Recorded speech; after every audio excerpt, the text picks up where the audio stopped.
Pushkin. I want to read to you from a very important historical document, the April 1962 edition of the Welby Way Elementary School Parent-Teacher Association newsletter, the Welby Buzzings, written, of course, by the PTA of the elementary school in the West Hills area of Los Angeles. First item, President's message. I would like to say thank you to the ladies that worked so hard on the, and this is all in caps, double parking safety campaign. Second item, sing along with Progress PTA meeting for April. Our hostesses will be the 6th grade mothers. Third item, a meeting on safety and fire prevention. Fourth item, an interesting and informative trip to the fire station. Fifth item, the local council meeting. Key detail, it's going to be a luncheon. Are you still there? Still awake? 4 announcements on school safety, a 5th on participatory democracy, a luncheon. I'm guessing you're bored to tears. It's all so very PTA. The only things missing are the potluck supper, the newspaper drive, the book fair. But that's where you're wrong. This newsletter is in fact the skeleton key to understanding our political moment right now, like this exact moment.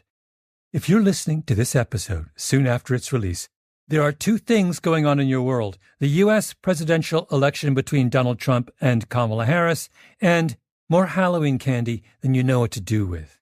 Well, in this episode, a story that manages to bring both together.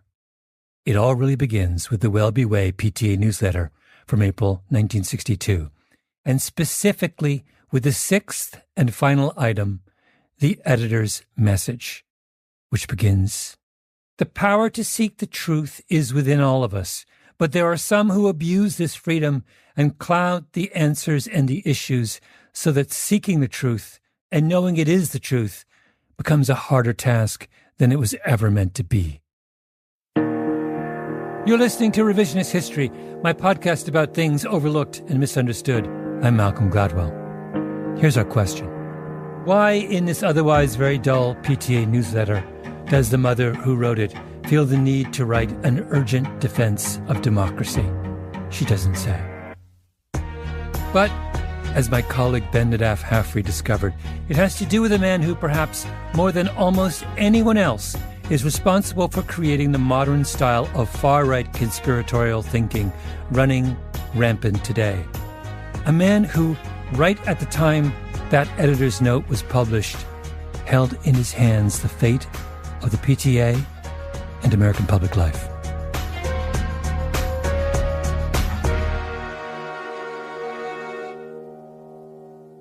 Here's Ben.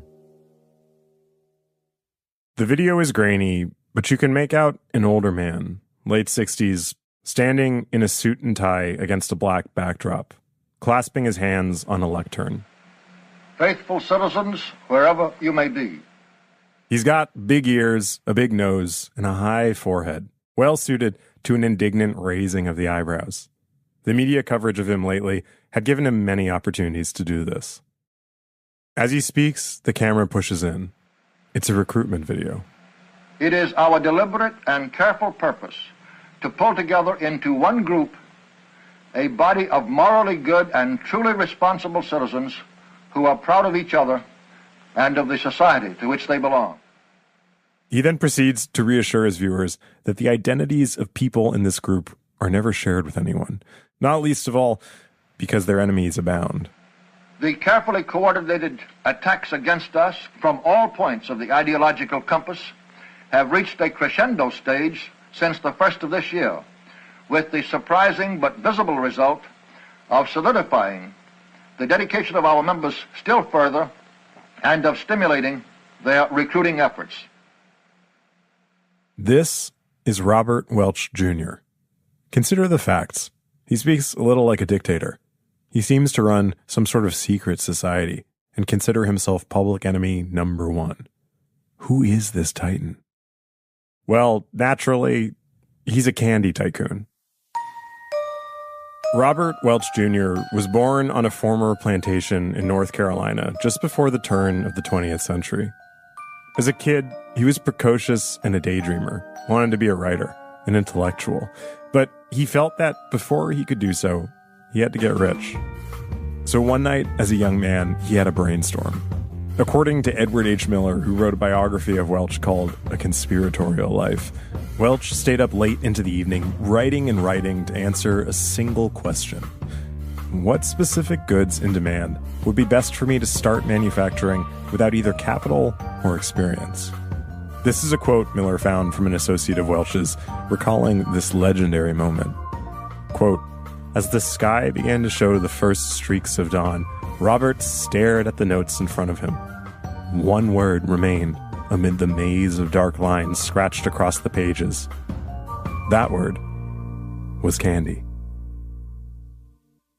We've arrived at the Halloween portion of our programming. So if in your baskets this year you find the following candies, Sugar Daddy, Sugar Baby, or the Junior Mint, you're encountering a piece of the Welch legacy. And actually the legacy of his brother too, who naturally also worked in the candy business. The Welch nuclear family of hit candies, the patriarch of which, the Sugar Daddy, I have to say I find totally inedible, has been a mainstay forever. Children of the 1980s may remember the jingle.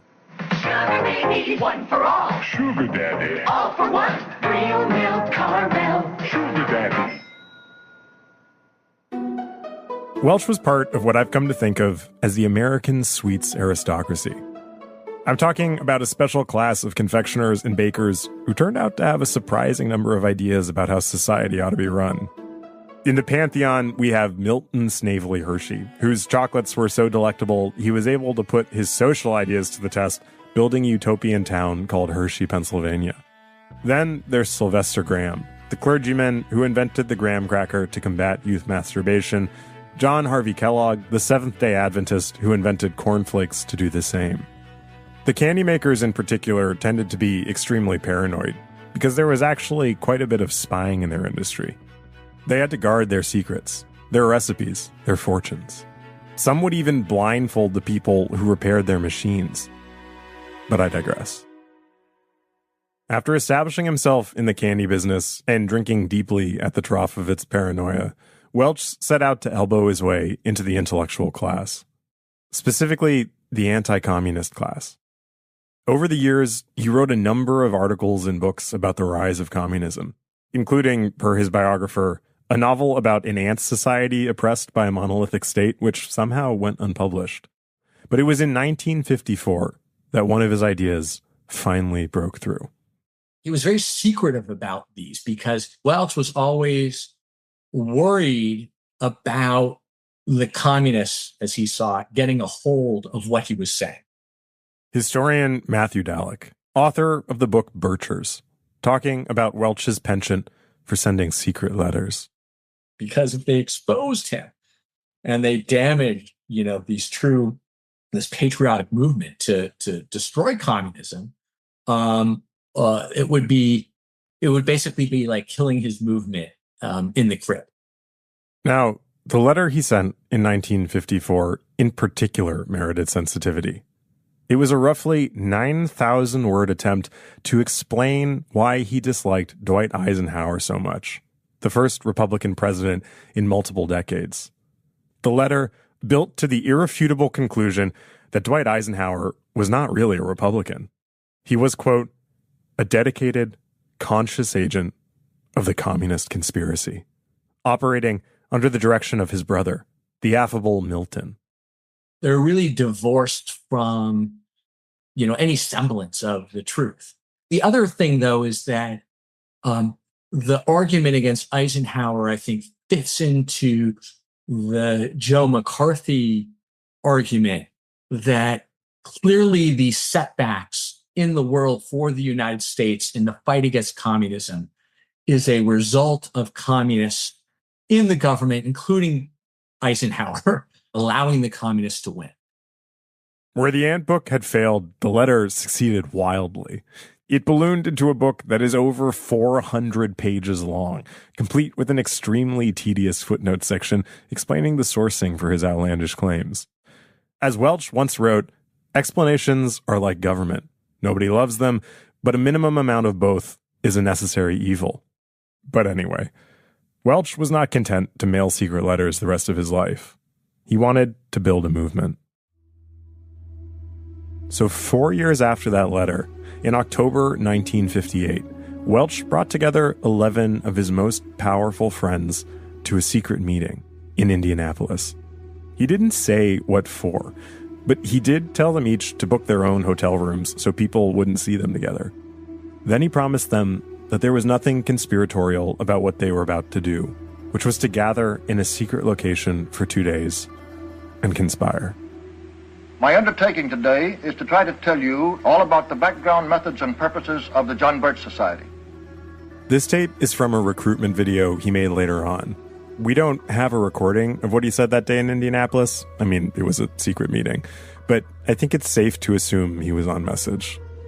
Welch was there to start a new anti-communist organization.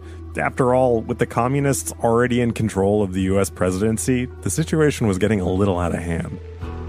As we have said many times before, the fundamentally decent American mind simply refuses to recognize the nature of the cunning beasts who constitute our enemies today. This is especially true when these criminal gangsters assume all of the suavity and regalia of high office. 11 men walked into that room in Indianapolis, and the John Birch Society walked out. Named, by the way, for an American missionary who'd been killed by Chinese communists and then became a kind of patron saint for people like Robert Welch Jr. These were important men with money and time to burn and an axe to grind.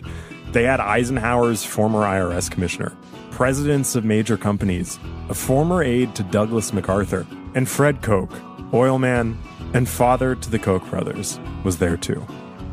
Awake, my friends, and arise now, or be forever fallen. We mean business, and we can still win, but we are in a race against time, with the enemy advancing every day. Welch knew what he was doing. He took his show on the road, giving versions of that speech across the country, and a lot of the listeners, bored Americans rattled by war and freaked out by integration, thought, hey, this guy's got a point. He started with just his friends who thought like he did, then his friends' friends, and then his friends' friends' friends. But Welch's dreams were always much grander. By any realistic appraisal of our size against our need, we are still very small. But we certainly expect our present growth to continue until we have the 1 million members of fervent patriotism and unassailable character, which is our goal. Despite Welch's vision for 1 million patriots to join the John Birch Society, estimates show that the membership was likely at an all-time high when it hit 30,000 members in the 60s. The mission was not explicitly to take over a political party. It was not to even take over necessarily American institutions. It was to wage a mass education campaign to alert Americans, to educate them about the dire nature of the communist conspiracy inside the United States. And so a small but influential group of right-wingers became convinced that there was a war going on at home. A continuous, undeclared war in which our enemies observe no rules of international law, of civilization, or of human decency. But where was the front in this war exactly? 2 years after its founding, the Birch Society had part of the answer. The Parent-Teacher Association, of course. We'll be right back.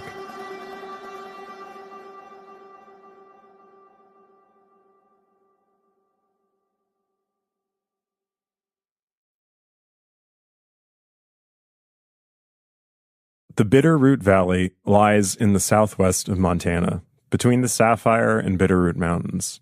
It's the place they film Yellowstone today. It's gorgeous. Okay, so small town. Gail LaRoe Munson was a little girl growing up in the valley in the 1960s, in a town called Darby. Back then, its population was 398. Close-knit. Neighbors looked out for each other. Kids could be out till dark. and come back home. They would be safe. If you were caught doing something wrong, the neighbors would let your parents know, and they'd be ready when you got home. Darby was the kind of place where you knew everyone, especially if you were in Gail's family. Her dad, Orville LaRoe, was the superintendent of the school district. But in the early 1960s, strangers began to show up in the valley. Orville was busy right around then getting new Bibles for a local school because theirs were all beaten up. He asked a local clergyman how to get rid of the old ones in a respectful way, and he was told to burn them. So he gathered up the Bibles and set them on fire. And all of a sudden, those strangers leapt into action. It turned out they were part of a club, the John Birch Society. Birch members appeared at the regular school board meeting with a petition demanding that LaRoe not be offered a new contract. It was all over the local radio. The majority of the board rejected that demand. This action of the board intensified an already steady program of intimidation against LaRoe and his family. The Birchers were turning Orville's quiet life in Darby with his 3 kids and his wife completely upside down. Here's Orville. There are individuals, of course, in the community who will drive by and make obscene signs. There have been incidents where people have called the house, my wife has answered, and have used obscene language on the telephone. Basically, it's just pure and simple, constant harassment. An archivist in Montana named Kristen Gates wrote an essay about all this.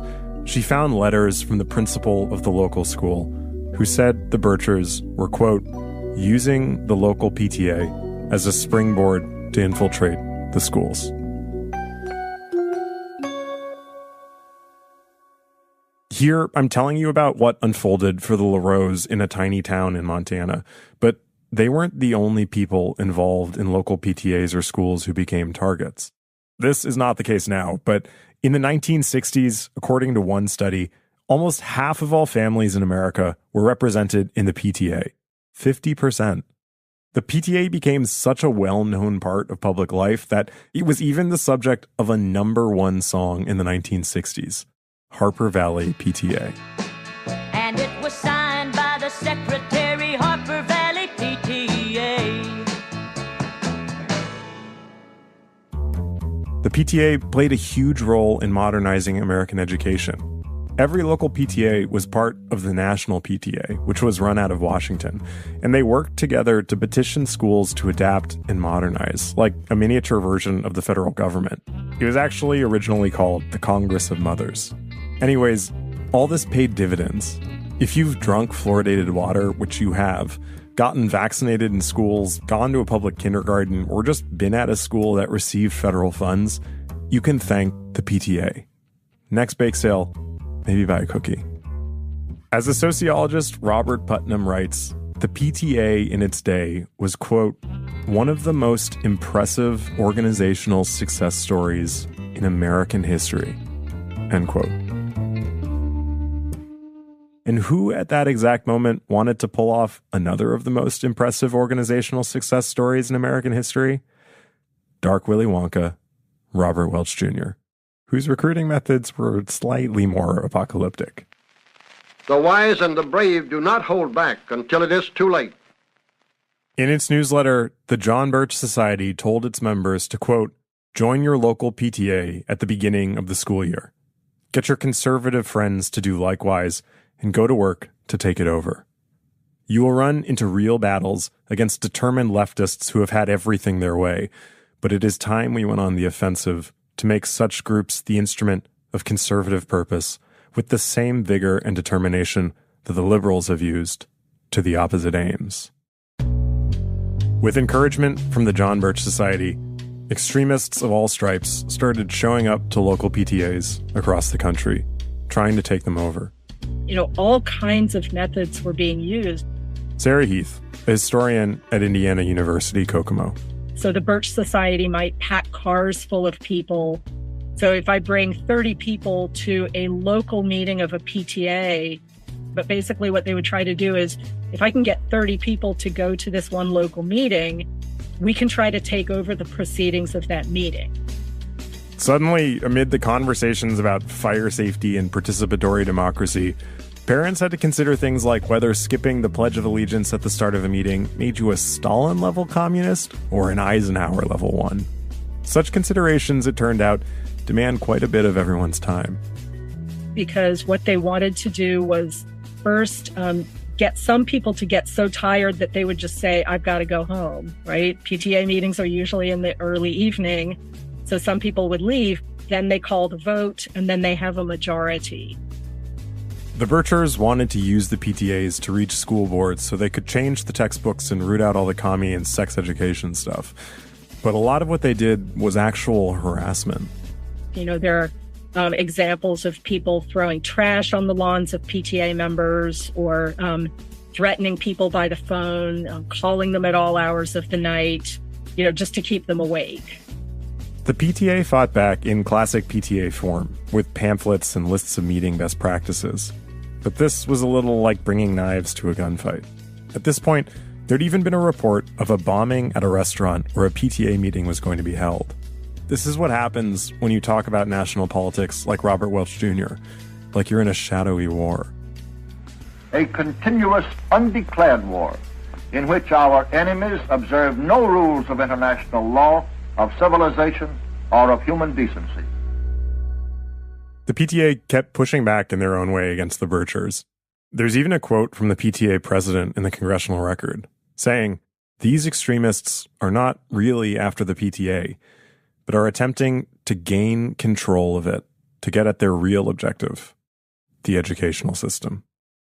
But for Orville LaRoe, the superintendent in Darby, Montana, these extremists weren't some faraway thing.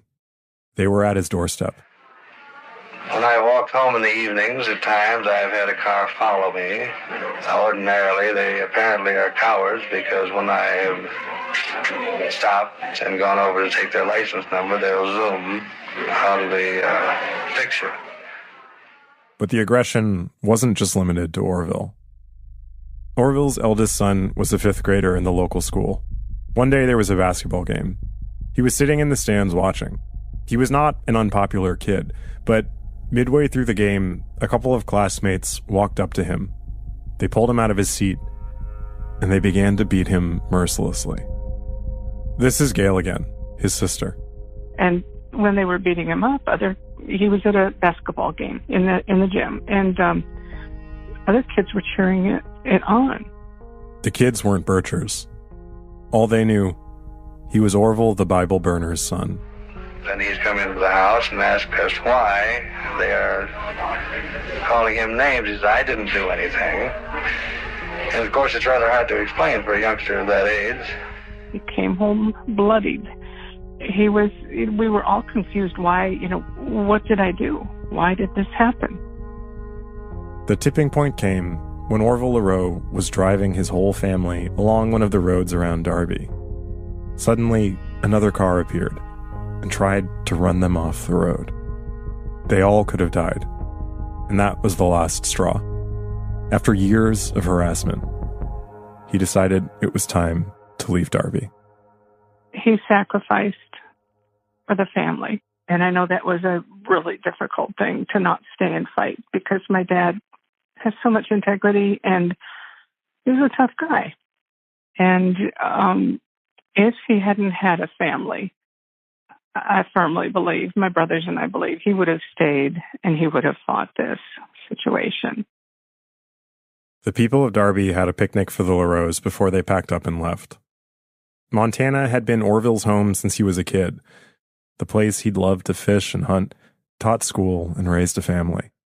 When the LaRoes left, the school system didn't just lose its superintendent. It fell apart. There were 23 teachers in the Darby Consolidated School. That fall, only 7 went back to work. Things were never the same for the LaRoe family either. When I called the kids up, none of them really wanted to talk about this. Then they changed their mind. I think, if I had to guess, because they wanted to stand up against the people who did this to their family, to their father, and also to their mother, Dorothy. My dad said before this happened, she was such a fun person, great sense of humor. I love to hear my dad's stories of my mom because I didn't witness a lot of this. And so, we were all cheated out of just an amazing person. And I just can picture her. Just kind of don't tell, the neighbors this, don't tell the neighbors that, don't tell anybody this, don't tell anybody this. They moved from one small town to another, but Dorothy never could quite trust her neighbors again. What came of the Birch Society and the PTA after the break?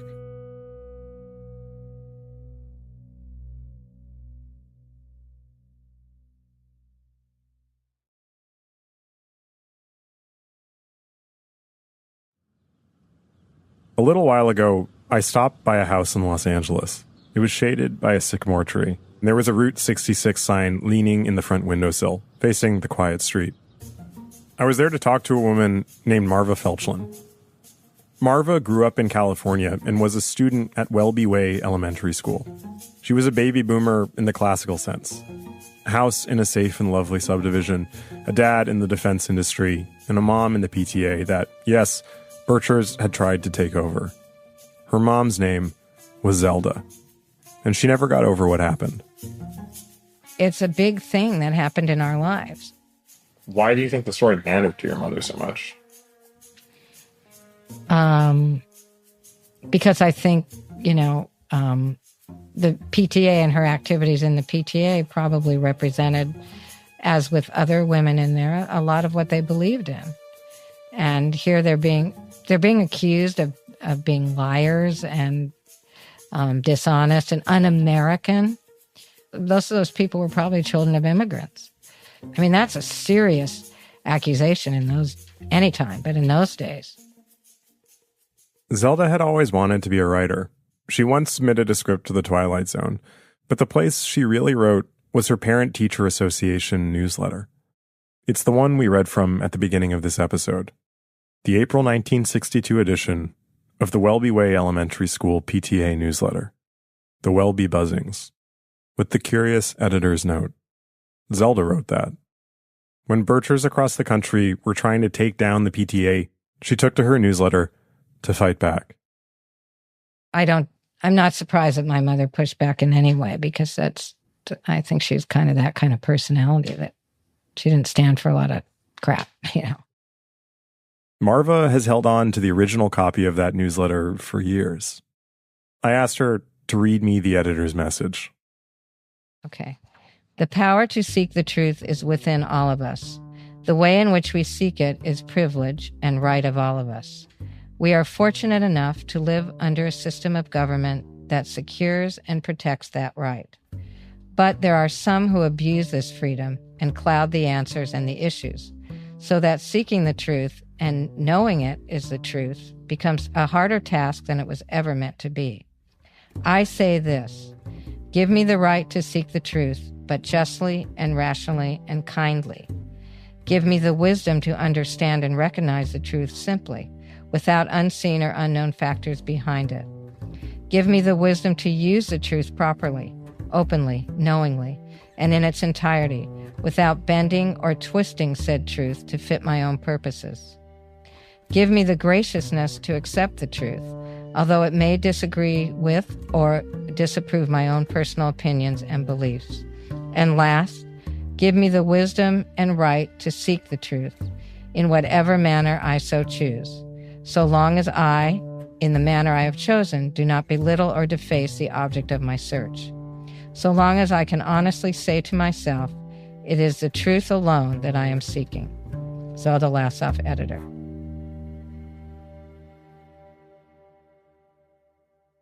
During those same years when Birchers were mobbing PTA meetings, the PTA as a national organization began to die for good. It just kept losing members until it became, effectively, a loose group of local organizations. It still exists, but you wouldn't write a #1 song about it anymore. I don't think that was all the doing of the Birch Society, though it certainly didn't help.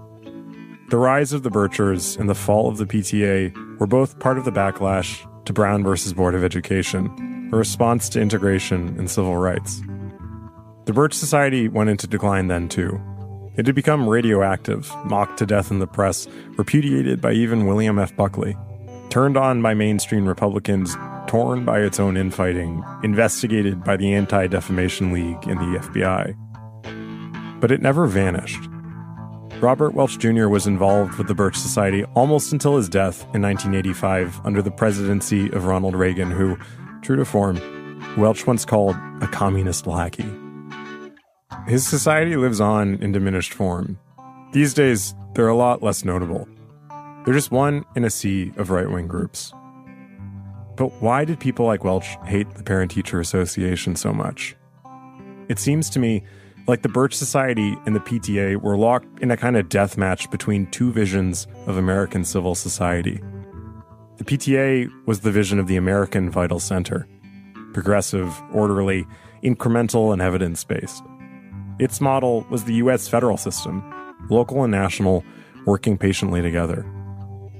But the John Birch Society was modeled on communist cells, secretive, with hard caps on membership to keep things decentralized. Rather than optimistic, it was paranoid.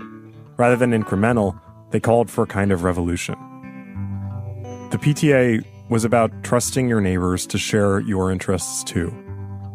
The John Birch Society was about always suspecting them of betraying you. I don't know if that sounds familiar to you, but it sure does to me.